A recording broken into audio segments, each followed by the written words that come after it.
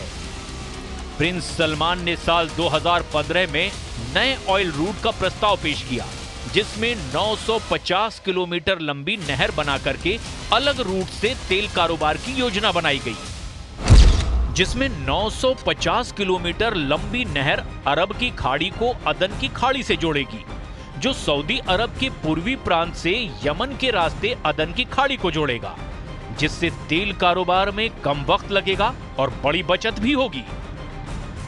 Prince Salman की सारी problem solve करने के एवज में ईरान सिर्फ उनसे आर्थिक मदद चाहता है, जिससे ऐसे हथियार की खरीद की जाए जो इजराइल को युद्ध में हराने के लिए काफी हो। रूस और तुर्की के पास ऐसे हथियार हैं। प्रेसिडेंट पुतिन ने पहले भी ईरान को हथियार सप्लाई कर मुश्किल वक्त में साथ दिया है। अच्छी डील मिलने पर प्रेसिडेंट पुतिन ईरान को हर तरह से हथियार से मदद पहुंचाने से नहीं हिचकेंगे, क्योंकि उन्हें खाड़ी युद्ध में किसी भी कीमत पर अमेरिका को मात देनी है, जो इजराइल के साथ मजबूती से डटा है। सुपर पावर के खिलाफ किसी भी मोर्चे पर पुतिन उसके दुश्मनों के साथ ही होंगे, ये भी तय है। ऐसे में इजराइल का युद्ध में बचना मुश्किल होगा। रूस के हथियारों की मार दुनिया यूक्रेन युद्ध में देख रही है। हाइपरसोनिक मिसाइलों से मची तबाही ने दुनिया भर को थर्रा दिया है। नेटो जैसा सैन्य संगठन भी रूस से सीधे टकराने की हिम्मत नहीं जुटा पा रहा। ऐसे में इजराइल अकेले तमाम दुश्मनों के आगे कितने दिन टिक पाएगा, ये बताने की जरूरत नहीं। और फिर युद्ध में अमेरिका के साथ के बगैर इजराइल का बचना भी बहुत मुश्किल होगा।